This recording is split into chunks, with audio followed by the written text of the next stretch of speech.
Hello gainers, this is the second part of a three-part relating to visiting Dan here in Glen, somewhere on the Isle of Man.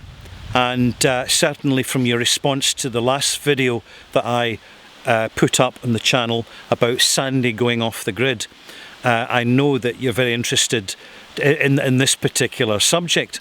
And Dan is the best living, working example that I know of someone who is making such a great success of it while still connecting with the wider community. And in fact, Dan is very much a pioneer and an innovator of what is certainly a very visible alternative lifestyle in the near future for many people to consider, and something which many governments are supporting fully because it's helping to tackle climate and social and environmental issues in the most spectacular way by direct, visible activity. Dan, am I right?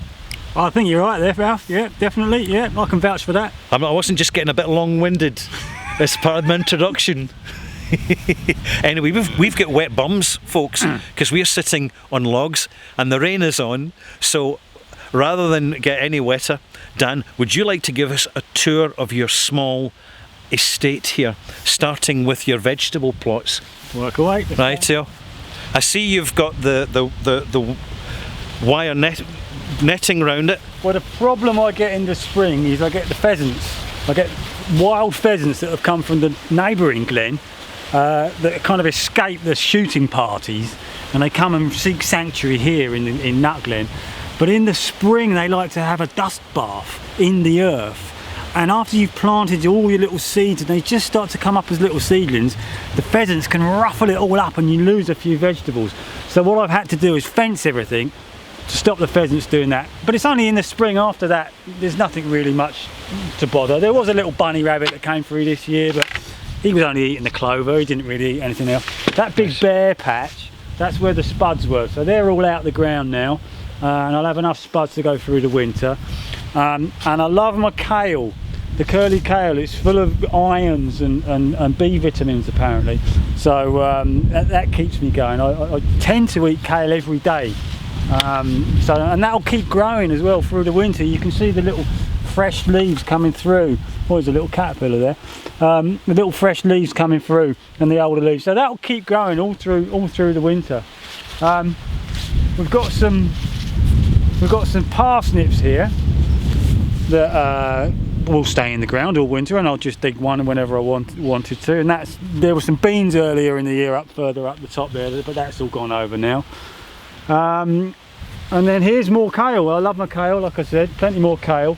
So I'll just keep cropping that. I'll give it away to people as well, and I'll probably try and save some of these seeds as well for next year. I had peas in here, they've all been harvested, and there's this other lovely form of kale as well. There's two different varieties of kale here, so I really like this one as well. And plenty more parsnips behind us as well, so I've got enough parsnips here to keep going all winter. You see inside there some quite big, nice big parsnips there, so I'll just dig one up they should stay in the ground, and then you dig one up whenever you need one. And then the leeks as well, so once again they just stay there all winter and you just pull them up when you need them. So I don't need a fridge because they just stay in the ground. So I like my winter veg because, like I say, they just stay in the ground and you pull them up whenever you need them.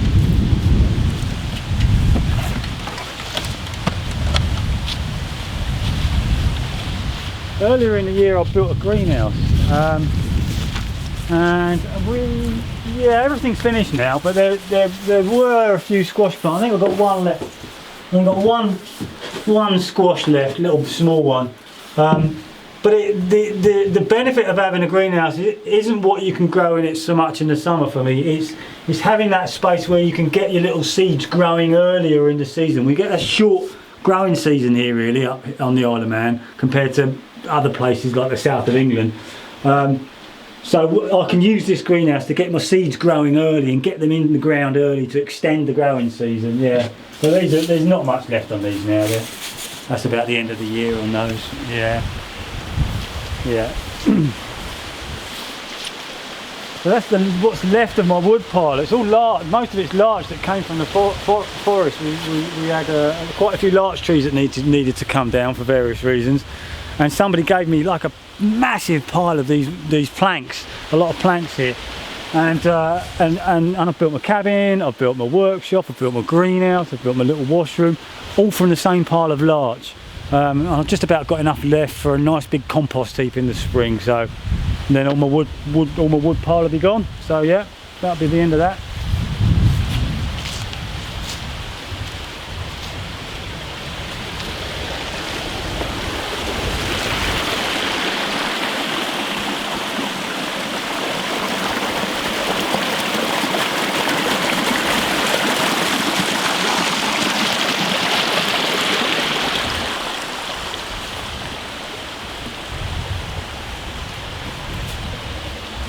So yeah, this is a really handy space. I love my workshop. I've got a place to park my bikes. I mean, I only need one, but I've got three because friends come and we go off together and things like that for a couple of hours on a bike. So it's great to get my bikes out of the rain. Always handy to have a vice for making things, you know. Made a toilet recently and things like that. Keep my logs dry as well. And that's another handy thing for having a workshop is, you know, keep your wood nice and dry. But here's something that we're making at the minute as well. Just got a few nesting boxes here, just all made by hand.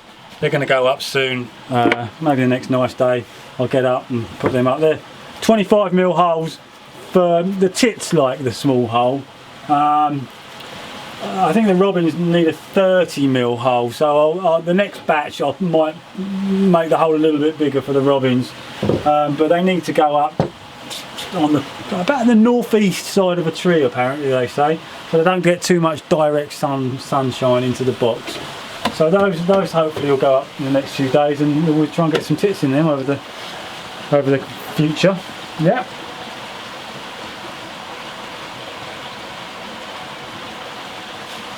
Yeah, I'm going to make a violin in here. I think that's my next project next year. I'll play a bit of fiddle.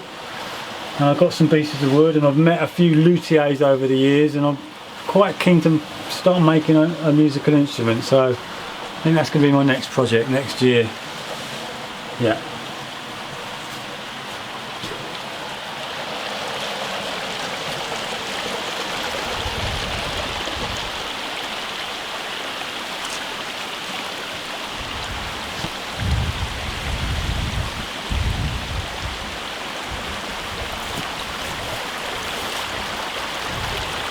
So here's my wet room.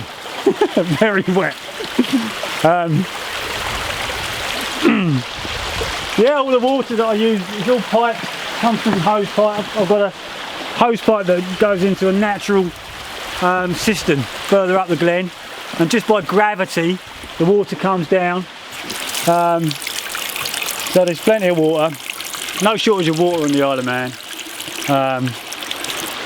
So I've got that tap there. And then here's my toilet that I've built.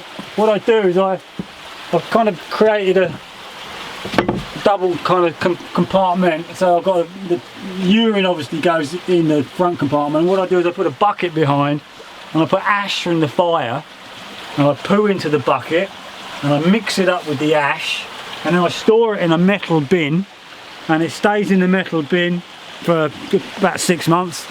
And then it goes into the garden, and I bury it underneath one of my raised beds, and that's where my vegetables come from. So that's how it all works. And the urine goes down. Interestingly enough, we've got inside this old elm tree here. There's a disused rabbit hole. So the urine goes down the rabbit hole. It's a natural soak away. So that's where that soaks naturally into the ground.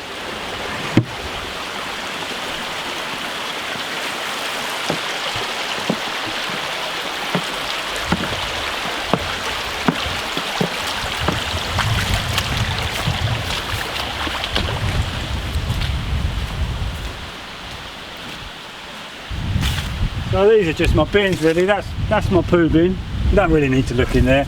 And this is at my ash bin, because like I say, I mix my poo with ash, so I like to have enough ash. And the ash is good for the ground as well, the potash. And then here's my vegetables, and you know, you can put brown paper and white paper in with your vegetables. It all helps to rot down, and that'll all eventually go into the ground in the greenhouse or somewhere like that. Yeah. And then we've got the Glen, which is I think the main attraction of living here is living with the trees and the stream.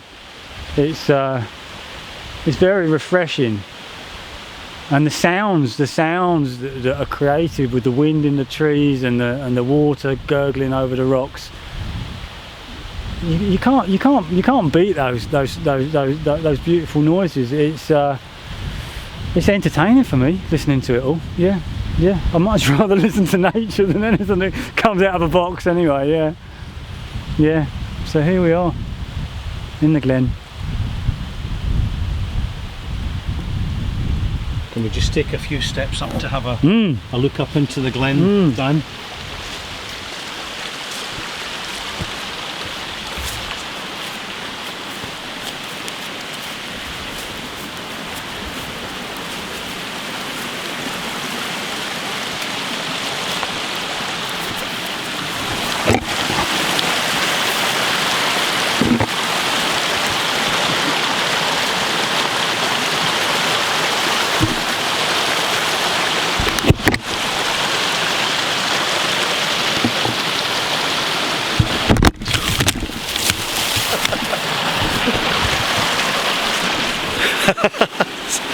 Don't worry folks, I just took a tumble there. I'm not going to edit that out. It's part of the challenges of the Nut Glen. I just fell in my backside. Look at this. Yeah. Anyway, we've made it. It's hard to imagine. It's hard to imagine, but where that lovely little waterfall is, 15 years ago, when I first came into the Glen, there was a car, a lorry, a tractor, and lots of other old bits and pieces and bed ends and stoves and other engines and gearboxes piled high. And I think that was probably when I saw that was what made me kind of fall in love with this place, because it was just the neglect really that got to me. So I had to clear it up. It took me 2 years with my bare hands pulling it all out, and it all got recycled. And I love looking now at where all that was, and thinking of the effort that I've put in over the years. And it's paying off, because I'm now here being able to enjoy the peace of it. Yeah, it's lovely. Yeah.